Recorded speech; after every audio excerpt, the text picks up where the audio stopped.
Map biru itu selalu dibawanya setiap 2 minggu sekali ke bank, seolah berisi nyawa kami. Aku percaya dia menabung untuk masa depan. Namun, saat kotak Pandora itu terbuka, yang kutemukan bukan harta, melainkan bukti bahwa pernikahanku hanyalah sebuah penipuan besar yang dirancang rapi. Sembari bersiap mendengarkan kisah ini, yuk, absen dulu di kolom komentar, dari kota mana saja kalian menonton. Jangan lupa dukung channel ini dengan like dan subscribe ya, supaya kami makin semangat mempersembahkan cerita yang lebih menarik lagi.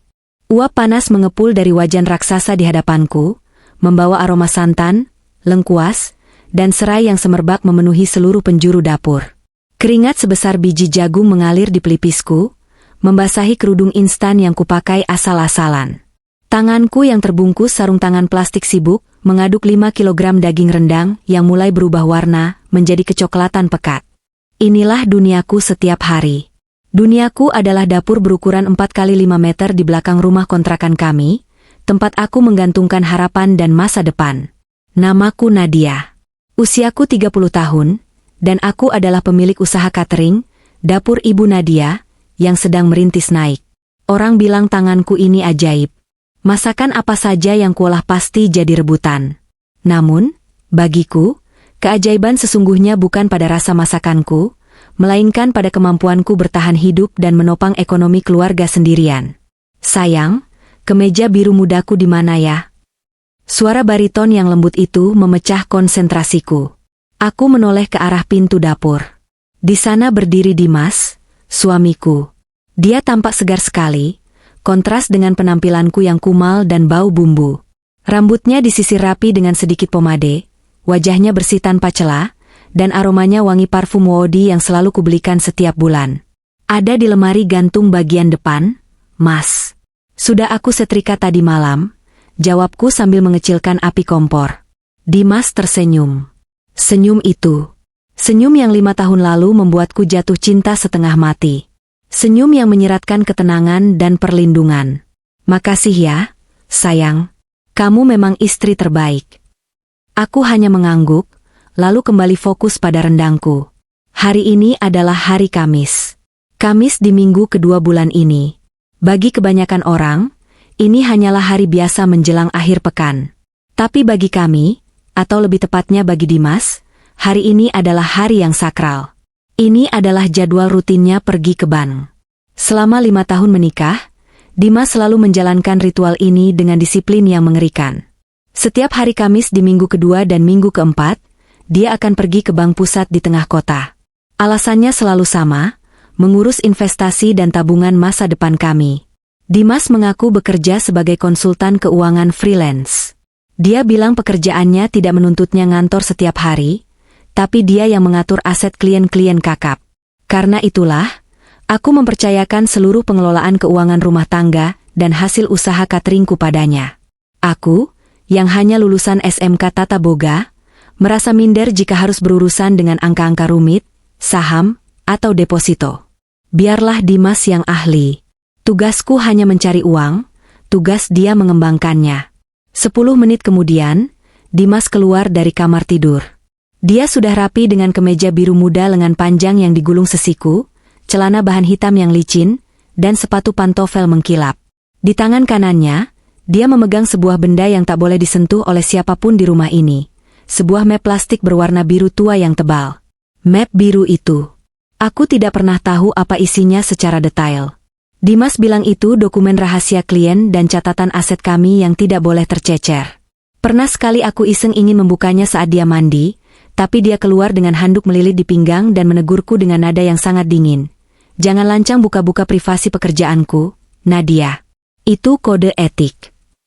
Sejak saat itu, aku tidak berani lagi menyentuhnya. Mas, ini uang setoran minggu ini, kataku sambil mengelap tangan ke celemek.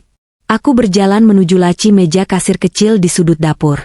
Aku mengeluarkan amplop coklat tebal yang sudah kusiapkan. Isinya uang tunai 15 juta rupiah. Itu adalah keuntungan bersih catering selama 2 minggu terakhir. Pesanan sedang ramai-ramainya, ada 3 pernikahan dan 2 seminar kantor yang kutangani. Tulang punggungku rasanya mau patah. Kakiku bengkak karena berdiri berjam-jam, tapi melihat tebalnya amplop itu, rasa lelahku sedikit terobati. Dimas menerima amplop itu. Dia tidak menghitungnya. Dia hanya menimbangnya sebentar di telapak tangan, lalu tersenyum puas. Bagus. Minggu ini omzetmu naik ya? Tanyanya. Iya, Mas. Alhamdulillah. Tapi capek banget rasanya. Nanti tolong langsung masukin ke rekening tabungan rumah kita ya. Jangan lupa dipisah sama uang belanja harian, pesanku. Aku selalu mengingatkan hal yang sama seperti kaset rusak. Tenang saja, Nadia. Kamu tahu kan aku paling teliti soal uang? Ini semua demi rumah impian kita. Kamu nggak mau kan selamanya kita ngontrak di rumah sempit ini? Kamu butuh dapur yang lebih luas. Sayang. Aku melakukan ini buat kamu, buat kita, ucap Dimas meyakinkan. Dia memasukkan amplop tebal itu ke dalam tas selempang kulitnya, bersandingan dengan map biru keramat itu. Mas. Panggilku ragu saat dia hendak melangkah ke pintu depan. Dimas berhenti, menoleh dengan alis terangkat. Kenapa? Boleh nggak sekali-kali aku ikut ke bank? Aku pengen lihat buku tabungannya. Sudah berapa sih saldo kita? 5 tahun loh, Mas. Harusnya sudah cukup buat DP rumah di kompleks sebelah kan? Pertanyaan itu meluncur begitu saja. Sebenarnya ini bukan kali pertama aku bertanya, tapi entah kenapa hari ini perasaanku sedikit tidak enak. Mungkin karena aku terlalu lelah. Wajah Dimas berubah sedikit. Senyumnya tidak hilang, tapi matanya menjadi lebih tajam. Dia berjalan mendekatiku, lalu memegang kedua bahuku dengan lembut. Nadia, sayangku, katanya dengan nada sabar, seolah sedang menasihati anak kecil yang rewel. Kan sudah aku jelaskan berkali-kali. Rekening yang aku kelola itu rekening investasi berjangka. Bukan tabungan biasa yang bisa dicetak bukunya sembarangan di mesin ATM. Kalau kamu ikut, nanti malah ribet urusan administrasinya karena kamu harus tanda tangan banyak dokumen. Kamu kan sibuk masak. Lihat tuh, rendangmu nanti gosong kalau ditinggal lama-lama. Tapi, Mas. SSST. Dimas menempelkan jari telunjuknya di bibirku. Kamu percaya sama aku kan? Aku ini suamimu. Imamu. Aku nggak mungkin menyengsarakan kamu. Aku janji, akhir tahun ini aku kasih kejutan. Kita akan lihat rumah baru. Oke? Janji manis itu lagi. Aku menelan ludah, menekan rasa curiga yang mencoba merayap naik ke dadaku. Dimas benar. Dia suamiku. Dia berpendidikan tinggi. Dia lebih paham soal uang daripada aku yang cuma tukang masak. Tidak baik mencurigai suami sendiri yang sedang berjuang mengelola aset. Iya, Mas. Maaf ya aku banyak tanya. Kataku akhirnya, menyerah. Dimas mencium keningku sekilas. Nah, gitu dong. Istri yang baik itu yang mendukung suaminya, bukan yang merongrong dengan kecurigaan. Ya sudah, aku berangkat dulu. Mungkin pulangnya agak sore karena antrian di bank biasanya panjang kalau tanggal segini. Hati-hati, Mas. Aku mengantar Dimas sampai ke teras. Dia menyalakan motor NMAX hitam kesayangannya, satu-satunya aset yang kami beli secara tunai 3 tahun lalu. Aku menatap punggungnya yang tegap menjauh, menghilang di balik gerbang perumahan. Setelah dia pergi, aku kembali ke dapur. Keheningan menyergap sesaat sebelum suara desis kompor kembali mendominasi. Aku menatap rendang yang meletup-letup. 15 juta rupiah. Uang itu kudapatkan dengan memeras keringat, bangun jam 3 pagi, ke pasar yang becek, mengangkat kuali berat, dan menahan panasnya api kompor. Aku memberikannya begitu saja pada Dimas. Percaya bahwa dia akan mengubah keringatku menjadi masa depan yang cerah. Demi rumah impian, gumamku menyemangati diri sendiri. Sabar, Nadia. Sedikit lagi. Siang itu berjalan seperti biasa. Aku dan 2 orang asistenku sibuk mengemas ratusan kotak nasi untuk pesanan makan siang kantor. Pikiranku teralihkan oleh kesibukan. Namun, entah kenapa, bayangan map biru itu terus berputar di kepalaku. Kenapa harus map itu? Kenapa dia tidak pernah meninggalkannya di rumah walau sehari saja? Tiba-tiba, Bu Darmi, tetangga sebelah yang sering pesan catering, muncul di pintu dapur lewat pintu samping. Mbak Nadia, tumben Mas Dimas rapi banget tadi. Mau kemana? Tanya Bu Darmi basa-basi sambil mengambil pesanan rantangannya. Ke bank, Bu. Biasa, urus tabungan, Jawabku sambil tersenyum. Oh, rajin ya. Suami idaman banget. Ganteng, pinter ngatur duit. Beruntung lo Mbak Nadia. Beda sama suami saya, boro-boro ke bank, megang duit dikit langsung lari ke tempat mancing. Celoteh Bu Darmi. Aku tertawa sopan. Iya, Bu. Alhamdulillah. Tapi Mbak, Bu Darmi memelankan suaranya, mendekatkan wajahnya ke arahku. Kemarin lusa saya lihat Mas Dimas di mal kota. Saya mau panggil tapi nggak enak. Soalnya dia lagi sama perempuan. Jantungku berhenti berdetak sesaat. Sendok sayur di tanganku hampir terlepas. Perempuan? Siapa, Bu? Nggak tahu sih. Mungkin kliennya ya? Cantik, putih, rambutnya panjang. Mas Dimas kayaknya lagi jelasin sesuatu serius banget. Duduk di kafe. Tapi ya namanya konsultan kan wajar ketemu klien ya. Bu Darmi buru-buru meralat, mungkin melihat wajahku yang berubah pucat. Oh iya, Bu. Pasti kliennya. Mas Dimas kan sering meeting di luar. Jawabku cepat, berusaha menormalkan suaraku. Iya, pasti itu. Ya sudah Mbak, saya pamit dulu ya. Makasih lauknya. Bu Darmi pergi, meninggalkan bom waktu di kepalaku. Klien? Perempuan cantik? Dimas tidak pernah bercerita tentang klien perempuan. Dia selalu bilang kliennya bapak-bapak pengusaha tua yang butuh bantuan mengatur dana pensiun. Aku menggelengkan kepala kuat-kuat. Jangan suzon, Nadia, hardikku dalam hati. Dimas itu setia. Dia tidak pernah macam-macam. HP-nya tidak pernah di-password, dia selalu pulang tepat waktu. Jangan biarkan omongan tetangga merusak rumah tanggamu. Aku mencoba kembali fokus bekerja. Tapi rasa percaya yang tadi pagi masih utuh, kini mulai retak sedikit demi sedikit. Tanpa sadar, aku mulai menghitung jam. Sekarang pukul 1 siang. Dimas seharusnya sudah di bank. Biasanya dia pulang pukul 4 sore. 3 jam lagi. 3 jam yang akan terasa sangat lama. Jam dinding menunjukkan pukul 5 sore. Langit di luar sudah mulai jingga kemerahan. Dimas terlambat 1 jam dari jadwal biasanya. Aku duduk di ruang tamu, berpura-pura melipat pakaian bersih sambil sesekali melirik ke arah jendela. Dadaku bergemuruh. Kecurigaan yang ditanam Bu Darmi tadi siang tumbuh subur menjadi rasa gelisah yang mencekik.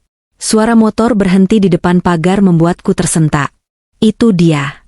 Aku segera berdiri, menyambutnya di pintu seperti biasa. Aku tidak boleh terlihat curiga. Aku harus bersikap normal. Jika aku menuduhnya tanpa bukti, dia pasti akan marah dan aku yang akan disalahkan karena tidak percaya suami. Itu sudah sering terjadi. Dimas paling benci jika integritasnya diragukan. Dimas masuk dengan wajah lelah. Kemeja birunya yang tadi pagi licin kini terlihat kusut di bagian punggung. Dia melepas sepatunya dengan gerakan lambat. Assalamualaikum, ucapnya datar. Waalaikumsalam. Kok telat? Mas? Macet ya? Tanyaku sambil mengambil tas kerjanya. Tas itu terasa berat. Pasti karena map biru itu. Iya, parah banget macetnya di perempatan. Ban juga antriannya mengular. Sistemnya sempat offline sebentar. Jadi lama, keluh Dimas sambil memijit pelipisnya. Aku mau mandi dulu, gerah banget. Tolong siapin teh anget ya, sayang. Iya, Mas. Air panasnya sudah siap kok. Dimas berjalan gontai menuju kamar tidur. Aku meletakkan tas kerjanya di atas meja rias, tempat biasa dia menaruh barang-barangnya. Mataku tertuju pada tas itu. Ingin rasanya aku membuka resletingnya dan melihat isi map biru itu. Tapi aku takut. Aku takut ketahuan, dan aku lebih takut lagi mengetahui apa isinya. Aku berbalik menuju dapur untuk membuat teh. Telingaku mendengar suara pintu kamar mandi tertutup, dan gemericik air shower dinyalakan. Saat aku kembali ke kamar membawa secangkir teh manis panas, Dimas masih di kamar mandi. Di atas kasur, tergeletak celana panjang hitam yang tadi dipakainya. Dia melemparnya begitu saja, kebiasaan buruknya kalau sedang capek. Aku meletakkan teh di nakas, lalu memungut celana itu untuk dimasukkan ke keranjang cucian kotor. Saat aku mengangkat celana itu dan mengibaskannya agar lurus sebelum dilipat, sesuatu terjatuh dari saku belakang. Secari kertas kecil. Putih, lecek, dan sedikit kusam. Jantungku berdegup kencang. Instingku berkata, jangan ambil. Tapi tanganku bergerak lebih cepat dari pikiranku. Aku membungkuk dan memungut kertas itu. Itu adalah struk bukti transaksi. Struk ATM. Mataku menyusuri deretan angka dan huruf yang tertera di sana. Tanggal hari ini, jam 14.30. Lokasi ATM, Bank Pusat. Berarti benar dia ke bank. Tapi saat aku membaca baris tujuan transfer, napasku tercekat. Transfer berhasil ke Yayasan Kasih Bunda jumlah Rp 14.500.000,00. 14.500.000 rupiah. Aku menutup mulutku dengan tangan, menahan pekikan kaget. Tadi pagi aku memberinya 15 juta rupiah. Katanya untuk ditabung. Katanya untuk investasi rumah impian. Kenapa hampir semuanya ditransfer ke yayasan ini? Apa ini? Sumbangan? 500.000 sisanya kemana? Mungkin dia pegang tunai. Tapi 14,5 juta untuk sumbangan? Tanpa berdiskusi denganku? Uang hasil keringatku mengaduk rendang sampai tangan melepuh? Pintu kamar mandi terbuka. Aku tersentak kaget. Dimas keluar hanya dengan handuk melilit di pinggang, rambutnya masih basah. Dia melihatku berdiri mematung memegang celana kotornya di satu tangan, dan secari kertas kecil di tangan lainnya. Wajah Dimas yang tadinya segar sehabis mandi, seketika berubah tegang. Matanya terpaku pada kertas di tanganku. Dalam sekejap, dia melangkah lebar dan menyambar kertas itu dari tanganku dengan kasar. "Lancang kamu, Nadia," bentaknya. Suaranya menggelegar di kamar yang sempit itu. Aku mundur selangkah, kaget setengah mati. Selama 5 tahun menikah, belum pernah sekalipun Dimas membentakku sekasar ini. Wajahnya merah padam, urat lehernya menonjol. "Mas, itu apa?" tanyaku gagap, suaraku bergetar. "Aku cuma mau bersihin celana kamu." Terus kertas itu jatuh. Aku lihat 14 juta. "Mas, Yayasan Kasih Bunda? Itu uang cateringku kan? Uang yang tadi pagi aku kasih." Dimas meremas truk itu dalam genggamannya. Napasnya memburu. Dia menatapku tajam, seolah aku adalah musuh yang baru saja menangkap basah kejahatannya. Namun, secepat kilat, ekspresinya berubah. Kemarahan yang meledak tadi perlahan surut, digantikan oleh tatapan kecewa yang dalam, tatapan manipulatif yang paling dia kuasai. "Astagfirullah, Nadia." Dimas menghela napas panjang, menggeleng-gelengkan kepalanya. "Kamu curiga sama aku? Kamu pikir aku pakai uang itu buat apa? Buat main perempuan? Buat judi?" "Bukan gitu, Mas, tapi itu jumlahnya besar sekali. Kamu bilang mau ditabung buat rumah. Itu memang bagian dari ikhtiar kita buat rumah." Potong Dimas tegas namun nadanya merendah, membuatku merasa bersalah. "Kamu tahu kan, rezeki itu harus dipancing dengan sedekah? Yayasan Kasih Bunda itu panti asuhan anak-anak yatim piatu yang sakit keras. Aku rutin donasi ke sana supaya usaha cateringmu lancar, supaya rumah tangga kita berkah, supaya cita-cita kita beli rumah cepat terkabul. Tapi hampir semua uangnya, Mas, 14,5 juta, kita juga butuh uang itu. Kamu ini hitung-hitungan sama Tuhan?" Dimas menatapku dengan sorot mata yang membuatku merasa seperti orang paling berdosa di dunia. Pantas saja rezeki kita kadang seret. Pantas saja kita belum punya anak sampai sekarang. Ternyata istriku pelit. Istriku lebih cinta uang daripada keberkahan. Kata-kata itu menampar hatiku lebih keras daripada pukulan fisik. Belum punya anak. Itu adalah titik lemahku. Dimas tahu persis tombol mana yang harus ditekan untuk melumpuhkanku. "Mas, jangan ngomong gitu." Air mataku mulai menetes. Dimas mendekat, memelukku yang mulai terisak. Pelukannya hangat, tapi entah kenapa hari ini terasa menyesakkan. "Maafin aku ya, aku tadi kaget jadi bentak kamu," bisiknya di telingaku, suaranya kembali lembut dan menghanyutkan. "Aku cuma kecewa, Nadia. Aku berusaha jadi imam yang baik, bersihin harta kita biar berkah. Itu autodebit investasi akhirat. Sisanya yang 500.000 aku pegang buat bensin dan makan. Sebagian besar tabungan kita yang bulan-bulan lalu masih aman kok. Cuma bulan ini aku dapat firasat harus sedekah banyak, karena ada anak panti yang butuh operasi."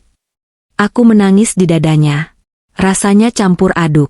Antara merasa bersalah karena telah menuduhnya, merasa bodoh karena tidak peka sosial, tapi di sudut hati terkecilku, masih ada suara yang berteriak, "Bohong. Itu tidak masuk akal." "Maafin aku, Mas. Aku salah," ucapku lirih. "Iya, aku maafin. Jangan diulangi ya. Jangan pernah periksa-periksa saku atau dompetku lagi. Itu privasi. Dalam rumah tangga, kepercayaan itu nomor 1. Kalau kamu nggak percaya sama aku, gimana kita mau sukses?" Dimas melepaskan pelukannya, menghapus air mataku dengan ibu jarinya. "Sudah, jangan nangis. Jelek ah. Mending kamu siapin makan malam. Aku lapar habis war sedekah tadi." Dia mencoba melucu, tapi aku tidak bisa tertawa. Yayasan Kasih Bunda. Nama itu terus terngiang. Sedekah 14 juta rupiah sekali transaksi? Untuk ukuran kami yang masih mengontrak rumah, itu angka yang tidak wajar. Aku meraih ponselku diam-diam di bawah selimut. Aku mengetikkan nama, Yayasan Kasih Bunda, di mesin pencari. Hasilnya nihil. Tidak ada website resmi. Tidak ada berita. Tidak ada lokasi di peta digital. Hanya ada 1-2 entry yang tidak relevan. Jika yayasan itu cukup besar untuk menerima donasi belasan juta rutin, seharusnya ada jejak digitalnya. Bukan? Aku melirik tas kerja Dimas di atas meja rias. Map biru itu ada di sana. Terkunci dalam diam. 2 minggu berlalu sejak penemuan struk terkutuk itu, dan atmosfer di rumah kontrakan kami berubah menjadi seperti udara di dalam balon yang siap meletus. Di permukaan, aku dan Dimas menjalani peran kami seperti biasa. Aku tetap memasak, dia tetap bekerja. Kami masih makan malam bersama, masih menonton televisi di ruang tengah, bahkan masih tidur di ranjang yang sama. Namun, ada dinding kaca tebal yang kini memisahkan kami. Aku tidak lagi menceritakan keluh kesahku soal harga cabai yang naik di pasar, dan dia semakin irit bicara, sering melamun menatap layar laptop yang selalu dimiringkan agar aku tidak bisa melihat isinya. Kecurigaan itu seperti rayap. Diam-diam menggerogoti tiang-tiang kepercayaan yang sudah kubangun selama 5 tahun. Setiap kali Dimas ke kamar mandi, aku menahan hasrat untuk mengecek ponselnya yang tergeletak di meja. Namun sialnya, sejak kejadian struk itu, dia mengubah kata sandinya. Dulu tanggal pernikahan kami, sekarang entah apa. Aksesku benar-benar tertutup rapat. Aku merasa seperti orang asing di rumahku sendiri. Hidup bersama seseorang yang wajahnya ku kenal tapi isi kepalanya menjadi misteri terbesar. Hari Kamis keramat itu akhirnya tiba lagi. Sejak subuh, mataku sudah terbuka lebar. Jantungku berpacu lebih cepat dari biasanya. Hari ini adalah jadwal rutinnya ke bank. Rencanaku sudah matang. Aku akan berpura-pura sakit perut agar tidak perlu belanja ke pasar. Lalu setelah Dimas berangkat, aku akan diam-diam mengikutinya menggunakan ojek pangkalan yang sudah kujanji temu di ujung gang. Aku harus tahu kemana dia pergi. Aku harus melihat dengan mata kepalaku sendiri apakah dia benar-benar masuk ke bank atau berbelok ke tempat lain. Mungkin menemui wanita cantik yang diceritakan Bu Darmi, atau mendatangi kantor yayasan fiktif itu. Jam 6 pagi, Dimas bangun. Tapi ada yang aneh. Biasanya dia bangun dengan santai, merenggangkan otot, lalu minta dibuatkan kopi. Hari ini, dia bangun dengan sentakan keras, seolah baru saja mimpi buruk. Napasnya memburu, keringat dingin membasahi kaus dalam putihnya. Wajahnya pucat pasi, lebih pucat dari tembok kamar kami. "Mas, kenapa? Mimpi buruk?" tanyaku, mencoba menyembunyikan nada selidik dalam suaraku. Dimas tidak menjawab. Dia langsung menyambar ponselnya di nakas, mengecek sesuatu dengan jari-jari yang gemetar, lalu mengumpat pelan. "Sial. Ada apa, Mas?" Aku duduk di tepi ranjang, menatapnya intens. Dimas menoleh padaku. Sorot matanya liar, penuh kepanikan yang tidak pernah kulihat sebelumnya. "Nadia, aku harus pergi. Sekarang." "Pergi? Kemana? Ini masih jam 6 pagi, bank belum buka," kataku bingung. Rencanaku untuk mengikutinya diam-diam mulai berantakan. Bukan ke bank di sini. Aku harus keluar kota. Surabaya. Ada masalah besar dengan portofolio klien utamaku. Pasar saham anjlok parah semalam, dan dia minta pertanggungjawaban. Aku harus ke sana untuk menyelamatkan asetnya sebelum semuanya hangus. Jelas Dimas dengan cepat, kata-katanya tersendat-sendat seolah dia sedang merangkai alasan di otaknya saat itu juga. Dia melompat turun dari kasur, menyambar koper ukuran kabin dari atas lemari. Gerakannya kasar dan terburu-buru. Dia mulai memasukkan pakaiannya asal-asalan. Kemeja, celana, pakaian dalam, semuanya dilempar masuk tanpa dilipat. Tunggu, Mas. Pelan-pelan. Ke Surabaya naik apa? Berapa lama? Aku berdiri, mencoba menghalanginya. Firasatku menjerit kencang. Ini bukan perjalanan dinas biasa. Ini pelarian. Naik kereta jadwal pertama atau pesawat, apa saja yang bisa dapat tiket go show. Aku nggak tahu berapa lama, Nadia. Mungkin 3 hari, mungkin seminggu. Situasinya gawat darurat. Kalau aku nggak bersin ini, kita bisa dituntut ganti rugi miliaran. Kamu mau kita di penjara? Ancaman itu lagi. Dia selalu menggunakan ketakutan akan kemiskinan atau hukum untuk membungkamku. Tapi kali ini aku melihat ketakutan yang nyata di matanya sendiri.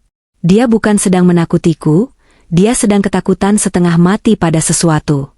Mas, jujur sama aku. Ini beneran soal klien? Atau ada masalah lain? Tanyaku, memberanikan diri memegang lengannya yang sedang sibuk memasukkan peralatan mandi. Dimas menepis tanganku.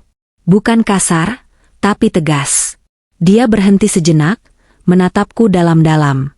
Ada kilatan rasa bersalah di sana, atau mungkin hanya imajinasiku saja. Nadia, dengar. Jangan banyak tanya dulu. Ini demi keselamatan kita. Demi masa depan kita. Kamu percaya aku, kan? Susah percaya kalau kamu panik kayak gini, Mas. Dan kenapa kamu bawa map biru itu? Mataku tertuju pada meja rias. Map biru tebal itu sudah tidak ada di sana. Ternyata sudah dia masukkan paling pertama ke dalam tas laptopnya yang tersandar di dekat pintu. Itu dokumen inti. Tanpa itu aku nggak bisa kerja. Jawabnya pendek. Dia menutup resleting koper dengan paksa. Dalam waktu kurang dari 20 menit, Dimas sudah siap. Dia mengenakan jaket hoodie abu-abu dan topi, penampilan yang sangat berbeda dengan gaya konsultan keuangan, necis yang biasa dia tampilkan setiap Kamis. Dia terlihat seperti buronan yang ingin menyembunyikan identitas. Dia menyangklong tas laptopnya erat-erat di bahu kiri, dan menyeret koper di tangan kanan. Uang belanja gimana, Mas? Stok bahan catering menipis. Kamu kan pegang semua uang kas. Tagihku. Teringat bahwa di dompetku hanya tersisa 200.000 rupiah. Dimas merogoh saku celananya, mengeluarkan dompet, dan mengambil semua lembaran merah yang ada di sana. Dia meletakkannya di telapak tanganku. Ini ada 1 juta. Cukup buat belanja darurat. Nanti kalau urusan di Surabaya kelar, aku transfer lagi. ATM dan buku tabungan aku bawa semua, karena aku butuh akses dana cepat kalau ada bailout mendadak. 1 juta? Mas? Pesanan minggu ini banyak.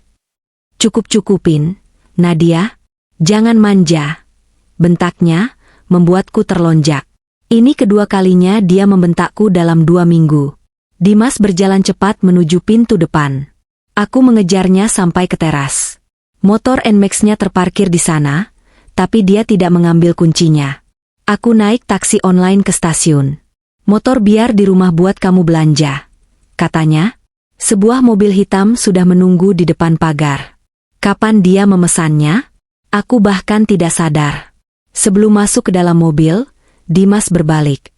Dia menatap rumah kontrakan kami sejenak, lalu menatapku. Tatapannya aneh. Seperti tatapan perpisahan. Dia mendekat, mencium keningku lama sekali. Aku bisa merasakan bibirnya dingin dan gemetar. Nadia? Bisiknya di telingaku. Suaranya parau. Maafin aku kalau selama ini aku keras sama kamu. Apapun yang terjadi nanti, ingat satu hal, aku melakukan ini karena terpaksa. Aku nggak punya pilihan lain. Terpaksa apa, Mas? Masalah apa sebenarnya? Desakku, air mata mulai menggenang. Dia tidak menjawab. Dia melepaskan pelukannya, lalu bergegas masuk ke dalam taksi tanpa menoleh lagi. Pintu mobil tertutup. Kaca filmnya gelap, menyembunyikan wajahnya dari pandanganku. Mobil itu melaju kencang meninggalkan debu jalanan yang beterbangan. Aku berdiri mematung di teras, memegang uang 1 juta rupiah yang lecek di tanganku. Pagi itu matahari bersinar cerah, tapi aku merasa dingin sampai ke tulang sumsum. Suamiku pergi. Bukan seperti perjalanan dinas, tapi seperti orang yang sedang lari dari kejaran malaikat maut. Dan yang paling menakutkan, dia membawa serta seluruh akses kehidupanku di dalam tas laptopnya. Map biru itu, buku tabungan, kartu ATM, semuanya. Aku meraba dadaku yang sesak. Firasat istri jarang salah. Dan firasatku pagi ini berteriak lantang, dia tidak akan kembali. 1 hari berlalu. 2 hari. 3 hari. Rumah kontrakan ini berubah menjadi gua yang sunyi dan menakutkan. Ponselku, yang biasanya hanya berdering karena pesanan catering, kini menjadi benda yang paling kutunggu sekaligus paling kubenci. Setiap menit aku mengecek layar, berharap ada notifikasi dari nama suamiku. Tapi nihil. Sejak Dimas masuk ke dalam taksi hitam itu, dia lenyap di telan bumi. Nomor ponselnya tidak aktif. WhatsApp-nya centang 1 abu-abu. Aku sudah mencoba menelepon ratusan kali, dari pagi buta sampai larut malam, tapi hanya suara operator yang menyambutku dengan nada datar. Nomor yang Anda tuju sedang tidak aktif atau berada di luar jangkauan. Kepanikanku bermetamorfosis menjadi teror psikologis. Hari keempat, aku mulai menghubungi teman-teman Dimas yang kutahu. Tidak banyak, karena Dimas tipe orang yang tertutup. Aku menelepon Pak Rahmat, tetangga lama kami di kontrakan sebelumnya. Waduh, saya nggak tahu Mbak Nadia. Sudah lama nggak kontak sama Dimas. Emangnya dia kerja di mana sekarang? Konsultan? Wah, setahu saya dulu Dimas itu kerjanya serabutan loh. Mbak, jawaban Pak Rahmat membuatku semakin bingung. Aku mencoba mencari tahu nama perusahaan kliennya di Surabaya. Tapi aku baru sadar, selama 5 tahun menikah, aku tidak tahu satupun nama klien Dimas. Dia selalu menggunakan inisial atau sebutan, Bapak A, Ibu B. Aku buta sama sekali tentang dunia kerjanya. Betapa bodohnya aku. Betapa naifnya aku mempercayakan hidupku pada bayang-bayang. Sementara itu, di dapur, krisis mulai terjadi. Uang 1 juta yang ditinggalkan Dimas sudah habis di hari kedua untuk membeli beras, minyak, dan daging sapi. Tapi itu jauh dari cukup. Minggu ini aku punya pesanan prasmanan untuk acara syukuran sunatan anak Pak RT, dan makan siang karyawan pabrik garmen. Total modal yang kubutuhkan sekitar 7 juta rupiah. Biasanya, aku tinggal minta Dimas mentransfer uang operasional. Sekarang, aku tidak punya akses sepeser pun. Bu Nadia, gimana ini? Tukang sayur nagih bon yang kemarin. Katanya kalau nggak dibayar hari ini, besok dia nggak mau kirim barang lagi. Lapor Siti, asistenku, dengan wajah cemas. Aku memijat pelipisku yang berdenyut hebat. Bilang ke Mang Ujang, besok saya lunasi. Saya lagi, ada masalah teknis dengan bank. Tapi Bu, gas juga habis. Daging ayam buat besok pagi belum kebeli. Kalau nggak ada bahan, kita nggak bisa masak. Pesanan pabrik garmen itu kontrak loh, Bu. Kalau kita gagal kirim, kita bisa diputus kontrak dan kena denda. Siti mengingatkan kenyataan pahit yang berusaha ku singkirkan. Aku masuk ke kamar, membuka laci, membongkar lemari, mencari apa saja yang bisa dijual. Cincin kawinku, sudah lama, dipinjam, Dimas dengan alasan mau di-upgrade tapi tak pernah kembali. Kalung emas hadiah ibuku, juga sudah dijual Dimas tahun lalu buat, tambah modal investasi. Aku terduduk lemas di lantai. Harta bendaku habis. Tabungan hasil keringatku selama 5 tahun dibawa kabur, atau entah dikemanakan, oleh suamiku sendiri. Aku terjebak. Akhirnya, dengan menelan harga diri bulat-bulat, aku meminjam uang pada rentenir keliling yang biasa mangkal di pasar. Bunganya mencekik leher, tapi aku tidak punya pilihan. Aku harus menyelamatkan nama baik usahaku. Jika catering ini hancur, aku benar-benar tidak punya apa-apa lagi untuk bertahan hidup. Hari ke-6, aku pulang dari pasar dengan tubuh remuk redam. Beban pikiran membuatku sulit tidur dan sulit makan. Berat badanku turun drastis dalam seminggu. Wajahku kusam, mataku cekung. Setiap kali mendengar suara motor berhenti di depan rumah, aku langsung berlari ke jendela, berharap itu Dimas. Tapi itu selalu orang lain. Ojek online, tukang paket, atau tetangga. Malam itu, aku duduk di ruang tamu yang gelap. Aku tidak menyalakan lampu demi menghemat listrik. Pikiranku mulai liar. Apa Dimas kecelakaan? Apa dia dirampok dan dibunuh di jalan? Apa sekarang dia sedang terbaring koma di rumah sakit tanpa identitas? Rasa khawatir akan keselamatannya bertarung hebat dengan rasa marah, karena dia meninggalkanku tanpa uang. Ya Tuhan, Mas, kamu di mana? Kalau kamu masih hidup, tolong kasih kabar. Jangan siksa aku kayak gini, doaku sambil terisak dalam kegelapan. Hari ke-7. Seminggu pasca kepergiannya. Harapan bahwa dia akan kembali dengan senyum manis dan sejuta alasan mulai memudar. Digantikan oleh realita pahit bahwa aku mungkin telah ditinggalkan. Siang itu, saat aku sedang membungkus nasi kotak dengan tangan gemetar karena belum sarapan, terdengar suara motor berhenti di depan pagar. Lalu suara ketukan pintu. Permisi, paket. Jantungku melonjak. Paket? Apa Dimas mengirim sesuatu? Uang? Atau kabar? Aku berlari ke depan, masih memakai celemek kotor.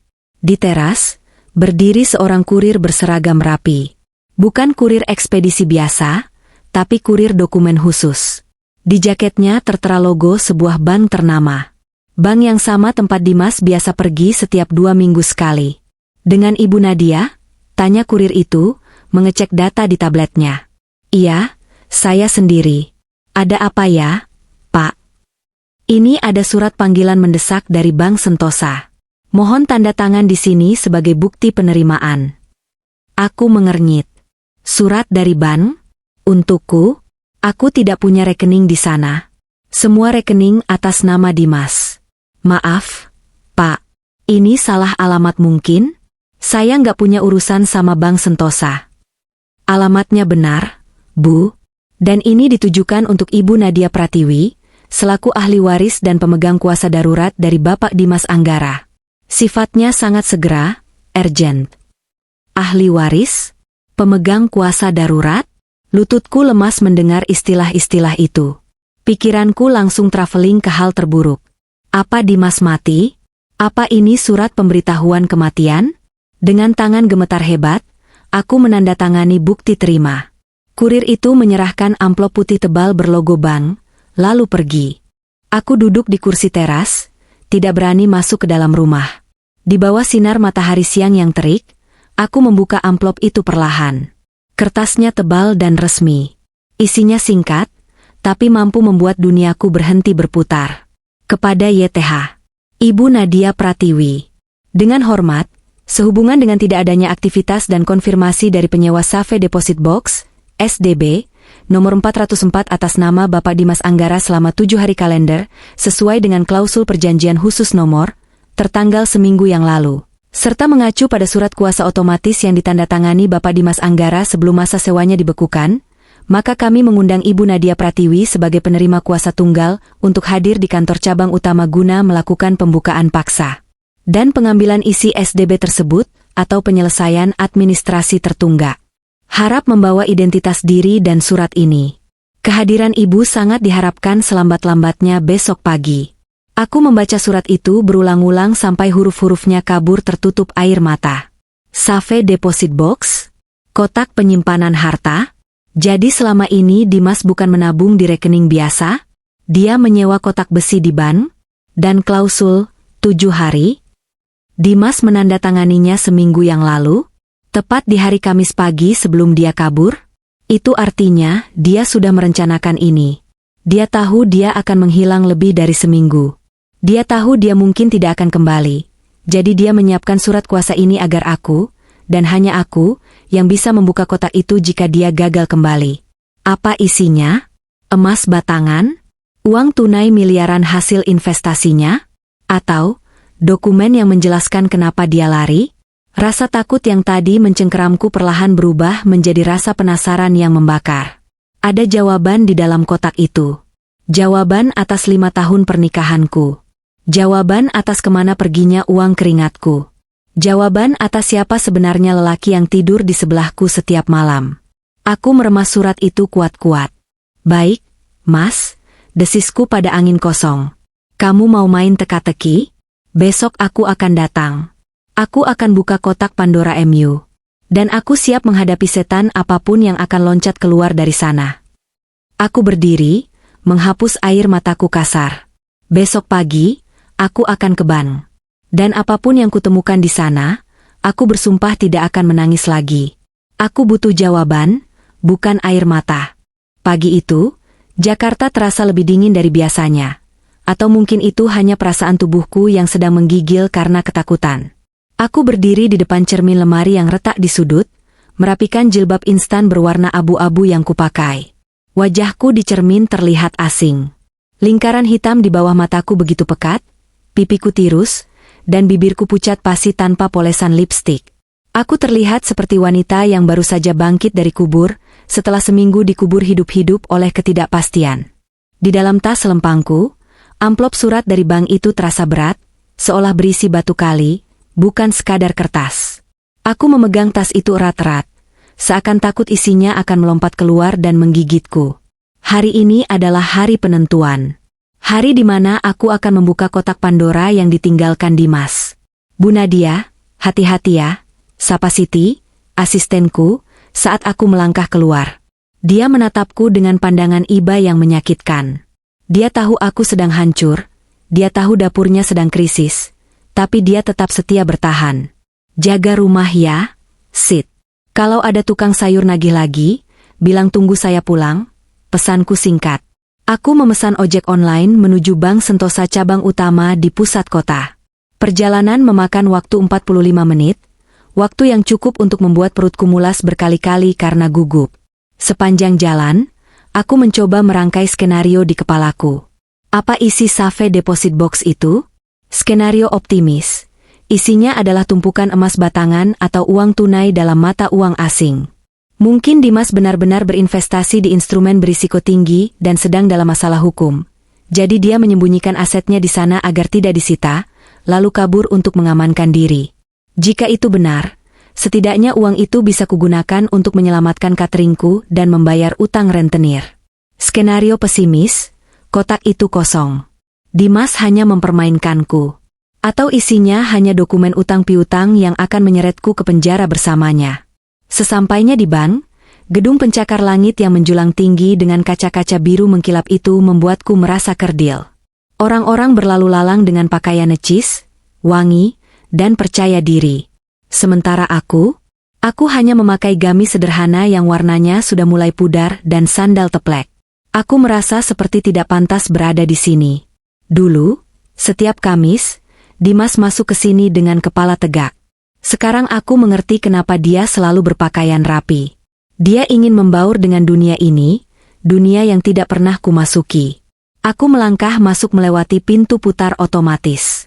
Hembusan udara dingin dari pendingin ruangan langsung menyergap kulitku, bercampur dengan aroma khas bank, aroma uang, kertas, dan pewangi ruangan mahal. Selamat pagi, Ibu. Ada yang bisa dibantu? Sapa satpam dengan ramah namun tatapannya menyelidik. Saya dapat surat panggilan. Mau ketemu bagian layanan safe deposit box? Jawabku sambil menunjukkan amplop putih itu. Satpam itu melihat logo di amplop, lalu sikapnya berubah menjadi lebih hormat. Mari, Bu. Silakan langsung ke lantai 2, ke ruangan Bapak Handoko, manajer operasional. Beliau sudah menunggu. Aku diantar menuju lift, lalu naik ke lantai 2.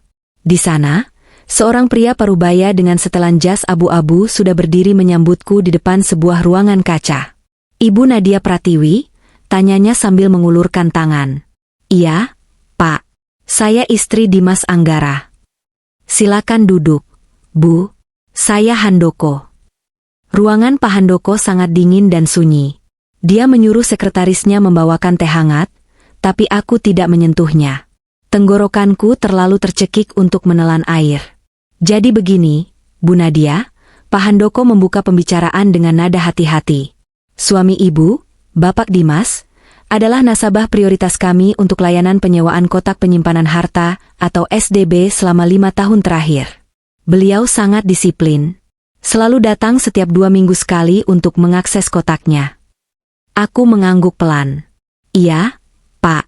Saya tahu jadwalnya, tapi saya tidak tahu isinya. Itu wajar, Bu. SDB bersifat sangat pribadi. Pihak bank pun tidak tahu apa isinya. Namun, seminggu yang lalu, tepat di hari terakhir Pak Dimas datang ke sini, beliau melakukan sesuatu yang tidak biasa. Beliau memperbarui kontrak sewa dengan menambahkan klausul kuasa darurat. Kuasa darurat? Benar.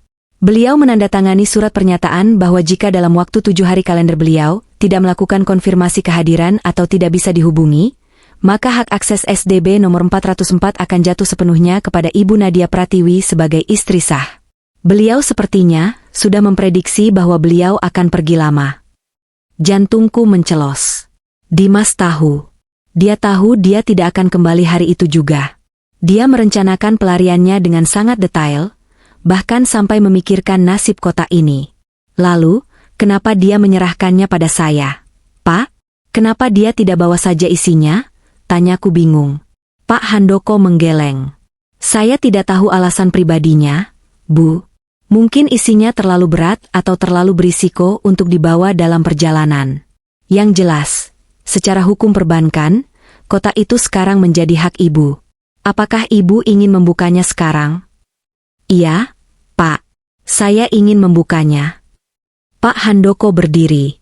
Mari ikut saya ke ruang khazanah, vault, di lantai dasar. Kami turun menggunakan lift khusus yang hanya bisa diakses dengan kartu identitas pegawai senior. Saat pintu lift terbuka di lantai dasar, suasana berubah drastis. Tidak ada jendela, tidak ada dekorasi cantik. Hanya lorong panjang dengan dinding beton tebal dan pintu besi raksasa di ujungnya yang dijaga oleh 2 petugas keamanan bersenjata. Perasaan tertekan semakin kuat menghimpit dadaku. Inikah tempat Dimas menyimpan rahasianya selama 5 tahun? Tempat yang dingin, steril, dan menyeramkan ini? Pak Handoko memindai sidik jarinya dan memutar roda besi besar di pintu khazanah. Klik. Desis. Pintu baja setebal 50 cm itu terbuka perlahan, menampakkan ruangan luas yang penuh dengan ribuan laci-laci kecil bernomor. Kotak nomor 404, kata Pak Handoko sambil berjalan menyusuri lorong laci. Dia berhenti di depan sebuah laci setinggi dada. Untuk membuka ini, butuh 2 kunci, Bu. 1 kunci master dari bank yang saya pegang, dan 1 kunci nasabah. Tapi karena Pak Dimas melaporkan kuncinya, hilang, atau tidak bisa diserahkan, sesuai prosedur darurat, kami akan membongkarnya dengan teknik bor khusus atas persetujuan Ibu. Bongkar saja, Pak, jawabku cepat. Aku tidak peduli dengan kerusakannya. Aku hanya ingin tahu isinya. Petugas teknis datang membawa alat bor. Suara bor yang berisik memecah kesunyian ruang khazanah, membuat telingaku sakit. Serpihan logam berjatuhan ke lantai. Aku meremas tanganku sendiri sampai kuku-kukuku memutih. Setiap detik terasa seperti penyiksaan. 5 menit kemudian, kunci itu rusak. Pak Handoko menarik laci besi panjang itu keluar. Silakan, Bu, katanya sambil membawa laci itu ke sebuah bilik privasi kecil yang disediakan di sudut ruangan. Ibu bisa memeriksanya sendiri di dalam bilik ini. Tidak ada CCTV di dalam bilik demi privasi. Jika sudah selesai, panggil saya. Aku masuk ke dalam bilik kecil itu. Hanya ada sebuah meja kayu dan kursi. Di atas meja, tergeletak laci besi panjang berwarna abu-abu itu. Tutupnya masih tertutup rapat. Aku duduk di kursi, menatap benda mati di hadapanku. Di dalam kotak inilah jawaban atas hilangnya suamiku berada. Di dalam sini mungkin ada uang yang bisa menyelamatkan cateringku. Di dalam sini mungkin ada surat cinta atau surat perpisahan. Tanganku gemetar hebat saat menyentuh tutup laci itu. Dingin. Besi itu menyerap panas tubuhku. Bismillah, bisikku lirih. Aku mengangkat tutup laci itu perlahan. Engselnya tidak berbunyi. Cahaya lampu neon di langit-langit bilik menyinari isi kotak itu. Mataku mengerjap, mencoba memproses apa yang kulihat. Tidak ada kilauan emas. Tidak ada tumpukan uang merah atau biru yang menyesakkan kotak. Tidak ada perhiasan berlian. Kotak itu nyaris kosong. Hanya berisi beberapa benda. Sebuah amplop coklat besar yang tebal, sebuah album foto kecil bersampul kulit, dan sebuah buku tabungan berwarna hijau. Buku tabungan bank ini atas namaku yang dulu pernah diminta Dimas untuk dibuatkan rekening gabungan. Harapanku untuk menemukan uang tunai musnah seketika. Lututku lemas. Tidak ada uang. Bagaimana aku membayar utang rentenir? Bagaimana aku belanja besok? Namun, rasa penasaran mengalahkan rasa kecewa. Aku mengulurkan tangan, mengambil album foto kecil itu terlebih dahulu. Mengapa Dimas menyimpan album foto di dalam brankas ban? Bukankah foto biasanya dipajang di rumah? Aku membuka halaman pertama album itu. Dan saat itulah, duniaku yang sudah retak, hancur berkeping-keping menjadi debu. Napas tercekat di tenggorokan. Mataku terpaku pada foto berukuran 4R yang terbungkus plastik bening di halaman pertama album itu. Di dalam foto itu, ada Dimas, suamiku. Dia mengenakan kemeja biru muda yang sama dengan yang kupakai untuk menyetrika setiap minggu. Dia tersenyum lebar, senyum yang sangat lepas dan bahagia, senyum yang jarang sekali dia berikan padaku belakangan ini. Tapi dia tidak sendirian. Di sampingnya, merangkul lengannya dengan mesra, berdiri seorang wanita. Wanita itu cantik. Sangat cantik. Kulitnya putih bersih, rambutnya hitam panjang tergerai indah seperti model iklan sampo. Dia mengenakan gaun putih elegan yang terlihat mahal. Dia bukan jenis wanita yang menghabiskan waktunya di dapur sepertiku. Dia adalah jenis wanita yang menghabiskan waktunya di salon dan mall. Dan di gendongan Dimas, ada seorang anak laki-laki. Anak itu mungkin berusia sekitar 4 tahun. Wajahnya pucat, tubuhnya agak kurus. Tapi senyumnya, ya Tuhan, senyum itu adalah senyum Dimas. Matanya, hidungnya, bentuk dagunya. Itu adalah cetakan mini dari suamiku. Tanganku gemetar makin hebat hingga album foto itu hampir terlepas. Aku membalik halaman berikutnya dengan kasar. Foto lain. Kali ini settingnya di sebuah kamar rumah sakit yang mewah. Anak laki-laki itu terbaring di ranjang pasien dengan selang infus di tangannya. Wanita cantik itu duduk di sampingnya, menyuapi makanan. Dan Dimas sedang membacakan buku cerita di sisi lain ranjang. Mereka terlihat seperti keluarga. Keluarga yang utuh, harmonis, dan saling mencintai.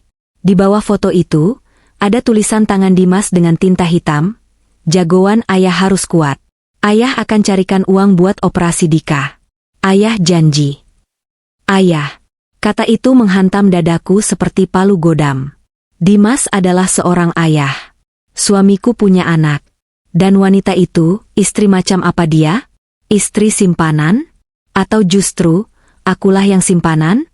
Air mata mulai menetes, jatuh membasahi plastik album foto. Aku merasa mual. Perutku bergejolak hebat. Aku menutup album itu, tidak sanggup melihat lebih banyak lagi kebahagiaan mereka yang dibangun di atas kebodohanku. Aku beralih ke amplop coklat tebal yang ada di dalam kotak. Dengan tangan yang kini terasa dingin seperti es, aku merobek amplop itu. Isinya berhamburan ke atas meja.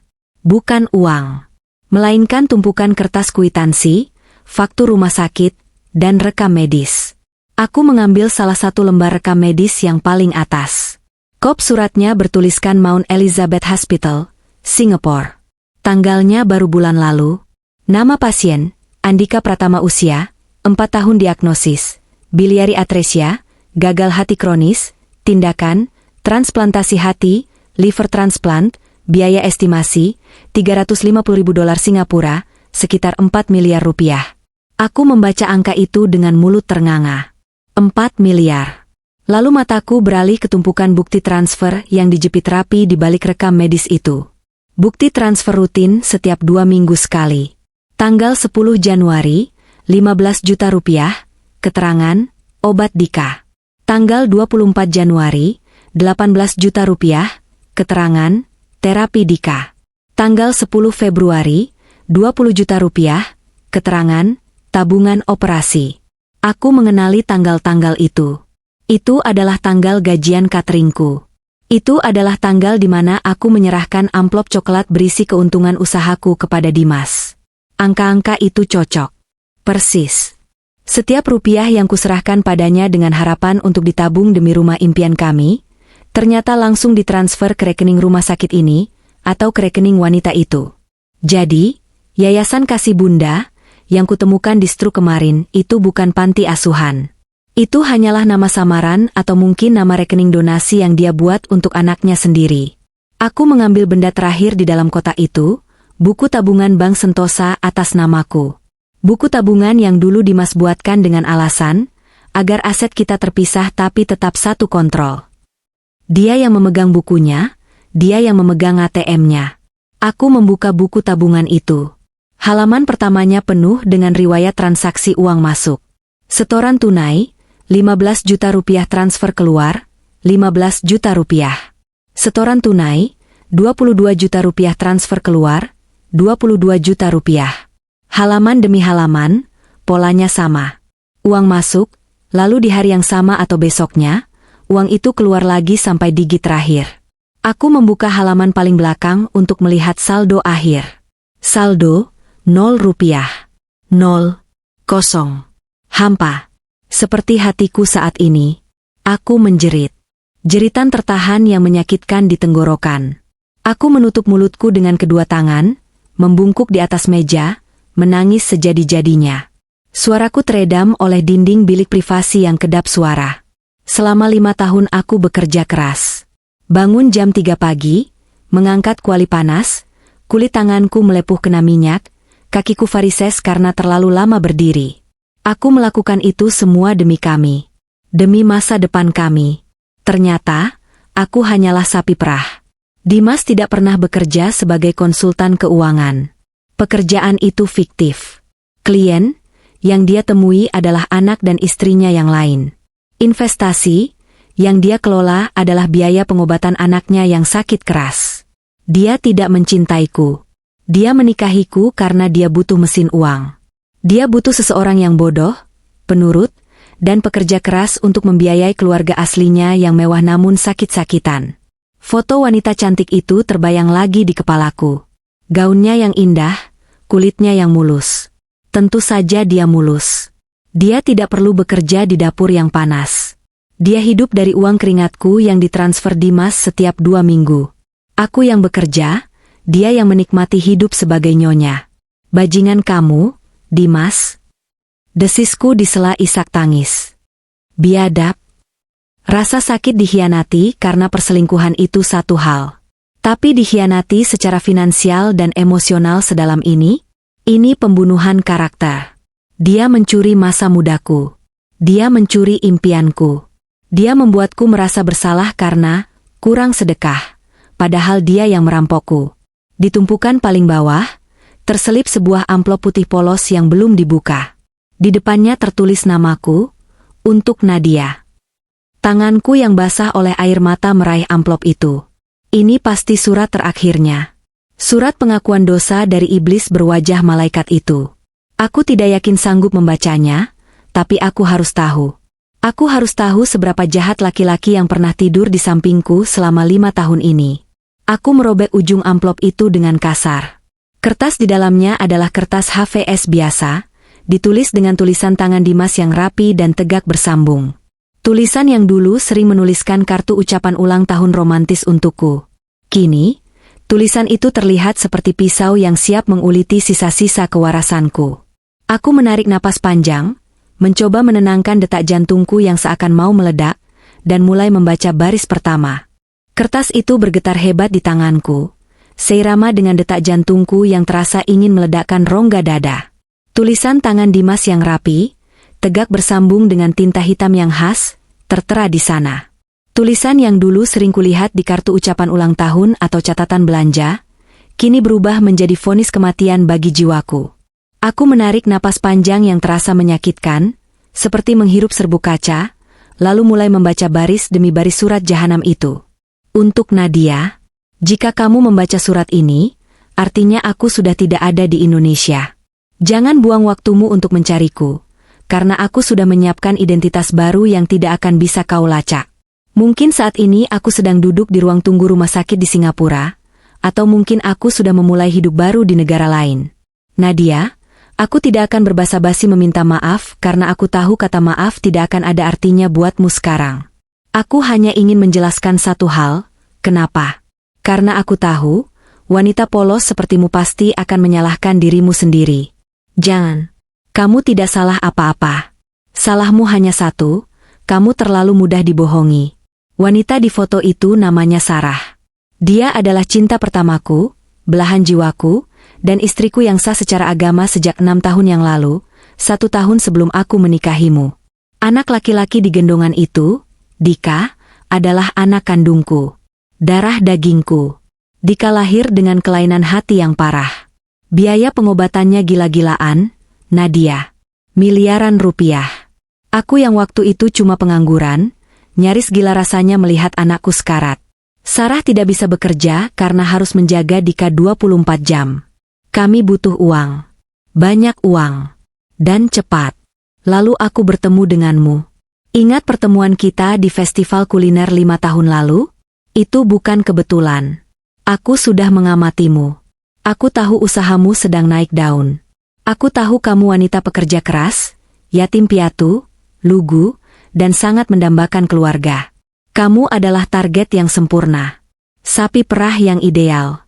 Aku mendekatimu, membuatmu jatuh cinta, dan menikahimu bukan karena cinta. Demi Tuhan, Nadia, aku tidak pernah mencintaimu barang sedetik pun. Di mataku, kamu hanyalah mesin ATM berjalan. Setiap kali aku menyentuhmu, aku membayangkan Sarah. Setiap kali aku memakan masakanmu, aku menelan rasa bersalah demi anakku. Aku jijik pada diriku sendiri, tapi demi Dika, aku rela menjadi iblis. Semua cerita tentang pekerjaan konsultan keuangan itu bohong. Aku tidak pernah bekerja. Pekerjaanku adalah memanipulasi kamu agar menyerahkan uangmu. Yayasan Kasih Bunda? Itu rekening donasi untuk Dika. Perjalanan dinas keluar kota? Itu waktuku pulang ke rumah Sarah, memeluk istri dan anakku yang sebenarnya. Kamu mungkin marah karena saldomu nol, tapi ada satu hal lagi yang harus kamu tahu. Seminggu sebelum aku pergi, aku menggunakan sertifikat ruko cateringmu, yang kamu percayakan padaku untuk disimpan, sebagai jaminan pinjaman di bank lain. Aku memalsukan tanda tanganmu. Pinjaman itu cair sebesar 500 juta rupiah. Uang itu aku bawa lari untuk biaya operasi transplantasi hati Dika yang harus dilakukan segera. Maafkan aku, Nadia. Aku tahu aku jahat. Tapi sebagai seorang ayah, aku akan melakukan apa saja agar anakku hidup. Meskipun itu artinya harus membunuhmu pelan-pelan. Anggap saja ini amal jariahmu. Berkat keringatmu, anakku bisa hidup. Jangan cari aku. Hiduplah sendiri. Kamu wanita kuat, kamu pasti bisa cari uang lagi. Tapi tolong, jangan lapor polisi. Kalau kau lapor, kau menghancurkan kesempatan hidup seorang anak kecil yang tidak berdosa. Selamat tinggal. Dimas. Hening. Dunia di sekelilingku seolah berhenti berputar. Suara dengung lampu neon di bilik kecil itu lenyap. Suara napas orang-orang di luar sana hilang. Yang tersisa hanyalah suara detak jantungku sendiri yang melambat, seolah enggan memompa darah lagi. Aku melepaskan kertas itu. Ia melayang jatuh ke lantai, seringan bulu, namun dampaknya seberat meteor yang menghantam bumi. Aku tidak menjerit. Aku tidak menangis. Reaksi pertamaku justru fisik. Rasa mual yang dahsyat tiba-tiba naik dari perutku, menendang kerongkonganku. Huek. Aku membekap mulutku, berlari ke sudut bilik, mencari tempat sampah kecil di sana. Aku memuntahkan isi perutku, cairan asam pahit karena aku belum makan seharian. Aku muntah lagi dan lagi sampai perutku kram, sampai tidak ada lagi yang bisa dikeluarkan selain air mata yang mulai meleleh deras. Bajingan. Desisku di sela-sela napas yang tersengal. Iblis. Jadi selama ini, 5 tahun hidupku, hanyalah sebuah panggung sandiwara? Setiap kecupan di keningku sebelum tidur, itu palsu? Setiap pujian, masakanmu enak, sayang, itu bohong? Setiap kali dia bilang, aku kerja keras buat kita, dia sebenarnya sedang menertawakan kebodohanku? Aku terduduk lemas di lantai yang dingin, memeluk lutut. Bayangan wajah Dimas yang tersenyum manis berkelebat di benakku, berganti-ganti dengan wajah wanita cantik bernama Sarah itu. Mereka pasti menertawakanku setiap malam. Lihat istri bodohku itu, dia kerja banting tulang sampai tangannya kasar, sementara kita menikmati hasilnya. Sapi perah. Gumamku mengulang kata-kata di surat itu. Kata-kata itu lebih menyakitkan daripada pisau yang menyayat kulit. Dia menyamakan aku dengan hewan ternak. Aku hanya dihargai karena susuku, karena uangku.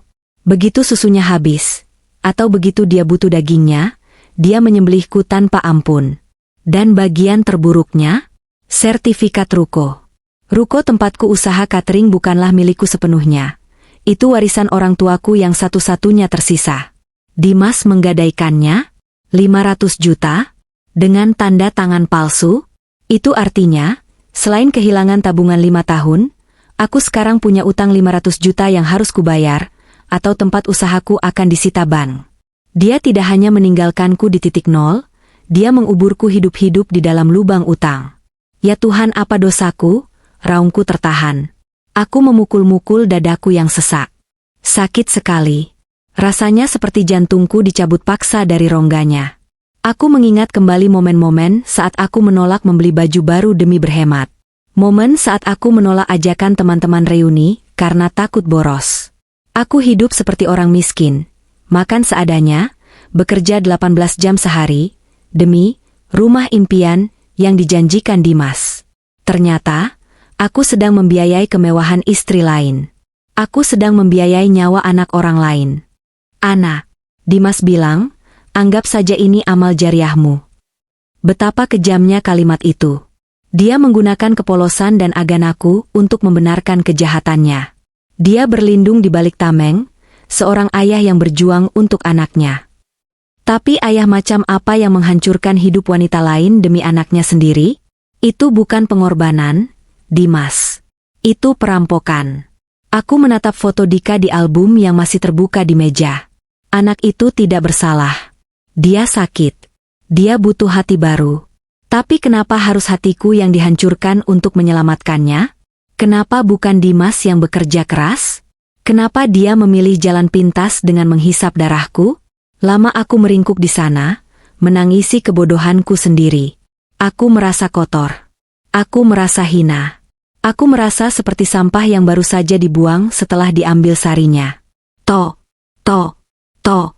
Suara ketukan di pintu bilik menyentakkanku. Bu Nadia? Sudah selesai? Waktunya sudah hampir habis. Suara Pak Handoko terdengar dari luar, sopan namun tegas. Aku menghapus air mataku kasar dengan lengan baju. Aku tidak boleh terlihat hancur di depan mereka. Dimas boleh menghancurkan hatiku, tapi aku tidak akan membiarkan dia melihatku mati. Aku berdiri, merapikan jilbabku yang berantakan. Aku memungut surat jahanam itu, melipatnya, dan memasukkannya ke dalam saku. Aku juga mengambil album foto dan rekam medis itu. Ini adalah bukti. Bukti kejahatannya. Aku keluar dari bilik dengan wajah sembab namun tatapan mata yang kosong dan dingin. Sudah, Pak, kataku parau. Isi kotaknya mau dibawa semua. Bu? Tanya Pak Handoko, melirik kotak yang kosong melompong. Iya. Saya tutup rekening ini. Saya tutup semuanya. Aku berjalan keluar dari ruang khazanah, melewati lorong dingin itu, naik lift, dan akhirnya keluar dari gedung bank. Matahari siang menyengat kulitku, tapi aku tidak merasakannya. Di kepalaku hanya ada satu tujuan sekarang. Dimas bilang jangan lapor polisi. Dia bilang jangan hancurkan kesempatan hidup anaknya. Maaf, Dimas, bisikku pada angin panas Jakarta. Kamu yang memulai perang ini. Kamu yang membunuh Nadia yang lugu dan penurut tadi di dalam bilik bank. Sekarang, yang keluar adalah Nadia yang baru. Dan Nadia yang ini, tidak akan membiarkanmu tidur nyenyak sedetik pun. Aku merogoh saku, mengambil ponselku, dan mencari nomor kontak yang jarang kuhubungi tapi ku tahu aku membutuhkannya sekarang. Nomor pengacara kenalan almarhum ayahku. Halo, Om Burhan? Ini Nadia. Saya butuh bantuan Om. Suami saya, dia membawa lari semuanya. Kantor polisi hari itu sangat ramai, tapi bagiku terasa sunyi. Aku duduk di hadapan penyidik, menceritakan semuanya dengan suara datar tanpa emosi. Aku menyerahkan bukti-bukti yang kutemukan di bank, rekam medis, bukti transfer, foto-foto, dan tentu saja, surat pengakuan dosa Dimas. Om Burhan duduk di sampingku, menjadi tameng hukumku. Ini kasus berat, Bu, kata polisi itu sambil menggelengkan kepala melihat total kerugian yang kualami. Penggelapan dalam rumah tangga, pemalsuan dokumen perbankan, Penipuan. Apalagi nilainya miliaran. Kami akan segera menerbitkan surat pencekalan dan berkoordinasi dengan Interpol, karena ada indikasi pelaku lari ke Singapura. Lakukan apa saja, Pak. Saya ingin dia ditangkap. Bukan karena uangnya, jawabku dingin. Tapi karena dia harus tahu bahwa dia tidak bisa menginjak-injak manusia lain semaunya. Setelah dari kantor polisi, mimpi buruk yang sebenarnya baru dimulai. Minggu-minggu berikutnya adalah neraka duniawi. Pihak bank yang memberi pinjaman 500 juta rupiah datang menyita ruko tempat usahaku. Ternyata Dimas memang memalsukan tanda tanganku dengan sangat rapi, dan dia menggunakan sertifikat asli. Aku berusaha melawan, membuktikan itu bukan tanda tanganku, tapi proses hukum memakan waktu lama, sementara bank butuh kepastian.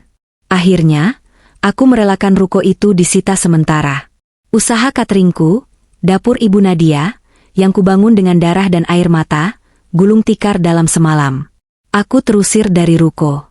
Aku kembali ke rumah kontrakan kecil, sendirian, tanpa uang sepeser pun, dikejar-kejar rentenir pasar yang dulu kupinjami uang saat Dimas baru kabur. 1 bulan pertama, aku nyaris gila. Aku mengurung diri di kamar, menolak makan, hanya menatap dinding kosong. Bayangan pengkhianatan Dimas terus menghantuiku. Aku merasa tidak berharga. Aku merasa bodoh. Bagaimana mungkin aku tidur bertahun-tahun dengan musuh? Namun, titik balik itu datang di suatu pagi buta.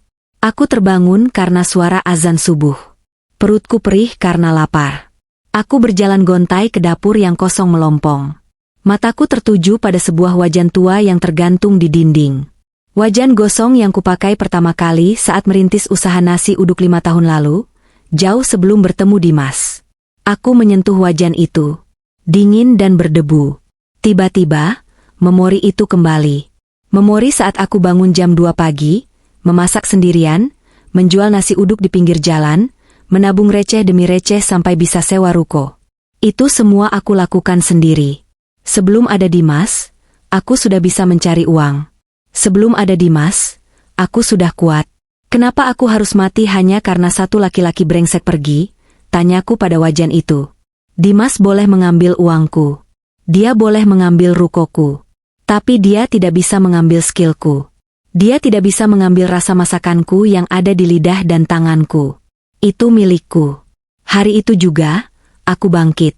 Aku mandi, membersihkan diri dari daki kesedihan. Aku menjual satu-satunya barang berharga yang tersisa, cincin peninggalan ibuku yang selama ini kusembunyikan di dalam kotak beras, agar tidak diambil Dimas. Uangnya tidak banyak, tapi cukup untuk modal awal. Aku tidak bisa menyewa ruko lagi. Tidak masalah. Aku mulai dari dapur kontrakan sempit ini. Aku menghubungi kembali pelanggan-pelanggan setiaku. Dengan jujur, aku ceritakan kondisiku, tanpa drama berlebih. Saya ditipu suami, ruko disita, tapi masakan saya tetap sama enaknya. Kalau ibu bapak masih percaya, tolong pesan di saya. Tuhan tidak tidur. Simpati berdatangan, tapi yang lebih penting, mereka rindu masakanku. Pesanan mulai mengalir lagi. Awalnya 10 kotak, lalu 20, lalu 50. Aku bekerja seperti orang kesurupan. Aku memasak dengan dendam yang diubah menjadi energi. Setiap kali aku mengiris bawang, aku membayangkan aku sedang mengiris masa laluku yang pahit. Setiap kali aku menyalakan api kompor, aku membakar habis rasa cintaku pada Dimas. 6 bulan berlalu. Usahaku bangkit kembali, bahkan lebih pesat dari sebelumnya. Cerita tentang catering yang bangkit dari penipuan suami, menyebar dari mulut ke mulut, menjadi viral di media sosial lokal. Orang-orang penasaran, lalu jatuh cinta pada rasanya. Aku bisa melunasi utang rentenir. Aku mulai menabung lagi, kali ini di rekening rahasiaku sendiri, tanpa ada nama laki-laki manapun. Dan hari pembalasan itu akhirnya tiba, bukan dari tanganku, tapi dari takdir. Siang itu, aku sedang memantau karyawan baruku di dapur kontrakan yang kini sudah diperluas. Televisi kecil di sudut ruangan menyala, menayangkan berita siang. Seorang buronan kasus penipuan dan penggelapan dana miliaran rupiah berhasil ditangkap oleh Interpol di Bandara Changi, Singapura, saat hendak melarikan diri ke Australia. Tersangka bernama Dimas Anggara. Sendok sayur di tanganku berhenti di udara. Aku menoleh ke layar TV. Di sana, dengan rompi oranye dan tangan terborgol, Dimas berjalan menunduk di giring polisi. Wajahnya kusut, rambutnya gondrong tidak terawat, tubuhnya kurus. Di belakangnya, terlihat seorang wanita, Sarah, menangis histeris sambil menggendong anak kecil yang terlihat masih sakit dan lemah. Operasi itu mungkin berhasil, atau mungkin gagal, aku tidak tahu. Tapi uang hasil curian itu jelas sudah habis. Dan mereka mencoba lari lagi karena dikejar utang rumah sakit yang membengkak. Wartawan menyodorkan mikrofon ke wajah Dimas. Pak Dimas, ada yang ingin disampaikan kepada korban. Dimas mengangkat wajahnya. Matanya menatap kamera. Tatapan itu kosong, putus asa, dan penuh penyesalan. Nadia? Gumamnya lirih, suaranya pecah. Maaf. Karyawanku, Siti, menatapku dengan mata berkaca-kaca. Bu, itu Bapak. Aku menatap layar TV itu datar. Dulu, mungkin aku akan menangis melihatnya seperti itu. Dulu, mungkin aku akan merasa kasihan pada anaknya. Tapi surat terakhirnya telah membunuh rasa kasihan itu. Dia yang memilih jalan ini. Dia yang memilih menjadi iblis demi menjadi ayah. Sekarang, biarkan dia menanggung konsekuensinya di neraka yang dia ciptakan sendiri. Matikan TV-nya, Sid, perintahku tenang, kembali mengaduk gulai di kuali besar. Ibu nggak mau ke kantor polisi? Lihat dia, tanya Siti ragu. Nggak perlu, jawabku sambil tersenyum tipis. Senyum yang benar-benar lepas, tanpa beban. Saya punya 300 pesanan nasi kotak yang harus dikirim jam 2 siang. Itu lebih penting daripada melihat sampah masa lalu. Aku mencicipi kuah gulai itu. Gurih, pedas, sempurna. Dimas Anggara hanyalah satu bab gelap dalam buku kehidupanku yang tebal. Bab itu sudah selesai. Aku sudah menutup bukunya, membakarnya, dan membuang abunya. Sekarang, aku sedang menulis bab baru. Bab tentang Nadia yang mandiri, Nadia yang kaya raya dengan tangannya sendiri, dan Nadia yang tidak butuh laki-laki untuk menjadi utuh.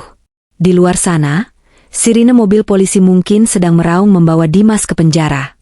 Tapi di sini, di dapurku, yang terdengar hanyalah suara oseng-oseng wajan dan tawa karyawan-karyawanku. Ini adalah suara kemenanganku.